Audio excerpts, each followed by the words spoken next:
we got hold of a video which is an audition for a reality show.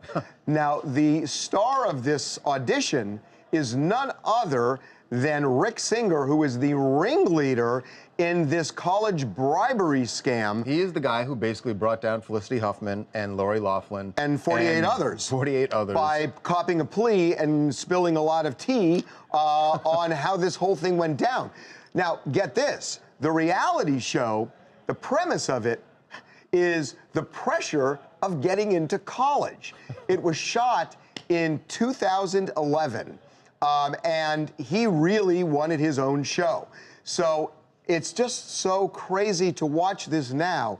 But here are some of the things he said in the audition tape. This is a game.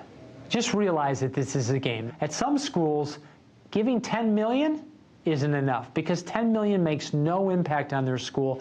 They want 30, 40, 50 million. I am brutally honest throughout the process of where the right fit, because we work in the home of all these families, so we know them intimately. Mom has her school, dad has his school, and the daughter has her school, and they cannot agree.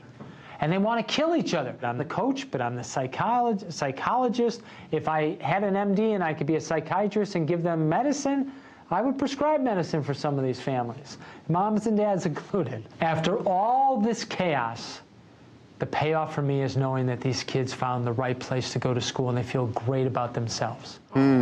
Well, let me just say. Yeah, well, there's a bit more of a payoff, apparently. Yeah, and several $1 million. The two operative things here are, right out of the gate, this is a game.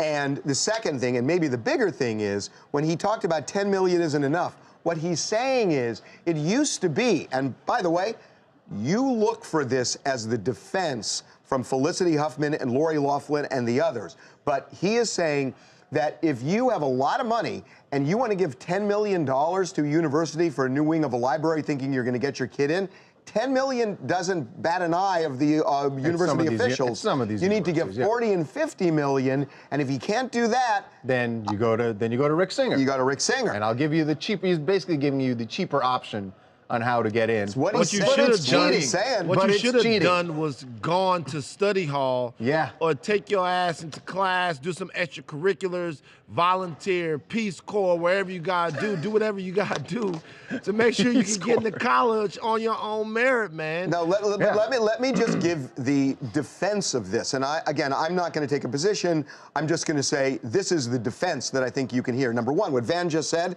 I don't think it's true. That why did they suddenly carve out lower academics for athletes? Why did they? Because it's a business. Because it's a business. No, can I retort? Yep. The reality is that even the athletes, it's merit based. Those guys have a specific skill, right? That got them to where that they are. Yeah, but this is a university. It's a university. Right, but it benefits the university, right? Right, so exactly. the skill that they have, benefits the university. That's different than a quid pro quo situation to where you buy something for the university and then you get to get in. So they're working. So everybody is giving the university something in the form of tuition. Right. Listen, I can tell you as somebody who was on an admissions committee of a law school that when you start saying, oh, certain people, we're going to lower the admission standards because we want to get them because they're good athletes but not smart enough to be in the school. That hurts. On a level, it hurts people who you're the admission. You're the admission standard. Wait, you're on the admission committee where? At a law school. At the law school I taught So at. there are no athletes there. But if you start lowering that, the reality is there are no athletes going to law school. So that point has nothing to do with what we're talking about. It has nothing to do with zero to do with what we're talking about. There's a big shiny apple. We're over here in a barrel of oranges, and you coming in here with your apple. What's a brass ring of going to college? What is a brass ring of going to college for 4 years? What's a brass ring? A degree. A degree. Right. And the degree is the point. Not if you're a college football player. If you're a college football player, the brass ring is the NFL. Right. So you shouldn't be at the university. Well, that's how you feel. But the reality, you're having a completely different conversation. It's not even the same thing. Exactly. Because it has nothing to do with what is on the table in this bribing your way in a quid pro quo situation. And by the way, it's disrespectful to those athletes. Merits have nothing to do with this. But being a fantastic athlete is a merit. It's just like a kid who gets a scholarship Go to for the academics. NFL. Go right to the NFL. No, but it is a merit. Just like playing a violin, which people get musical scholarships, dance scholarships. All of those things, those are merit-based things that get you into schools as well. So are you saying because the university makes money off the athletes, you should lower the academic standards? No, what I'm saying is that looking at some of the backgrounds of some of the athletes and some of the things that they have to do, the university makes a decision about them. That's completely different than putting somebody in a school because their parents gave you $1 million. Let me give you a metaphor that maybe you'll understand. There's no merit in the kid going to the school in that situation. Could not disagree with you more, but let's talk about this. Back to this.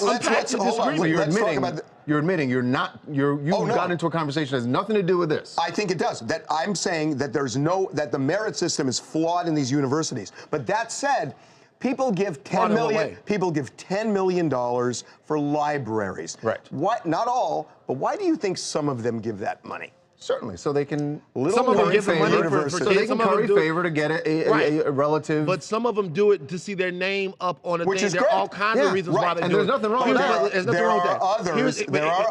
Hold on. There are others who give it because they want to get the kids. But here's the deal. Here's the deal. All I hear from people around here and people in American society is, hey, all of these situations will work themselves out if you work hard, if you do this, if you're the smartest, if you're the best. That's all I hear. Even in this room, I've heard, well, if this was the best, it would be here. If this was the best, it would be there. Now you're talking about a system where the child actually can be quite mediocre, and because of the situation they were born into, they can go somewhere and deprive that of someone else. That is the most un-American thing. Who did work hard. And that is the most un-American thing I can think of, and not something that should be applauded or have an excuse made for it. And you're missing the point. And you're missing the point. Okay, that's my point. Okay, I'm not saying that's right. I'm saying it's wrong. But what I'm saying to you is, and again, this is the argument you're going to hear down the road, is that it's not only tolerated, it's been encouraged by these universities. Let me just make my point. It's been encouraged by these universities for decades to do, with a little wink, give me $10 million and I'll get your unqualified. Let me just make my point. I will get your unqualified kid into the university. So the issue now is you've got two bad actors here. One guy given $10 million, another person trying to bribe a coach. They're both really terrible. But the fact is, here's the thing. The fact is that they're both wrong. You're criminalizing one. What you're saying has no. First of all, what you're saying has no bearing on what the point here is. The reality is that if you're saying that has never been right, I agree with you. I agree with you that has never been right. But who cares? Well, you know, that's not what we're talking about. Can you criminalize one and encourage the other? Well, it depends. If one person broke the law. Well, no. There's Wait,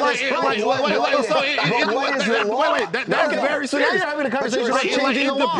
Now you're having a conversation about changing the law and saying that there should be a rule that says that if someone gets $10 million, that their relative cannot get into the school. All I can tell you is, I know it happens. No, it's not changing the law. There are people who are saying that there is no law. No, there are people. Yes. That's what they're going to argue. Okay, well, if they argue that, and then and that argument is sustainable and it works, then they set a precedent. But for right now, they weren't indicted for fun.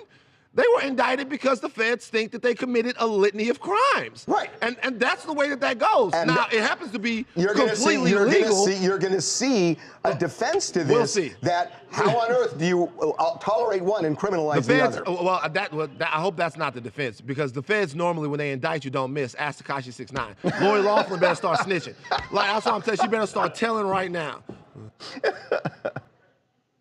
Hey, I'm Kelly from Dallas, Texas, and I am just absolutely disgusted. I'm disgusted that parents like Lori Loughlin or Felicity, Aunt Becky, that you would pay for your kid to bribe their way into college instead of paying for books to have them study or paying for a trainer to make them better at their craft. I think anybody that's involved with this scandal needs to pay, and I'm not talking monetarily either. Well, we will see. All right. But there's going to be a dogfight in this one, I'm telling you. Lori Loughlin's dogfight started this morning. She has turned herself in, surrendered to federal authorities here in Los Angeles. following Felicity Huffman, who was not, by the way, Felicity Huffman, it turned out yesterday, 6 in the morning, 7 FBI agents showed up, guns drawn, and they pulled her out and arrested her, and Lori now voluntarily surrendered and being processed. Yes. Well, just one other really quick thing. We let you make, how many points have we just let you make? No, I'm not making a point. I mean, that there are a lot of very nervous rich parents in this city who have not been indicted, but making all sorts of phone calls because they're really concerned. What kind of list does this guy have? And the only reason they'd be nervous is because they've called either Rick Singer or someone like Rick Singer, and they're worried. Right.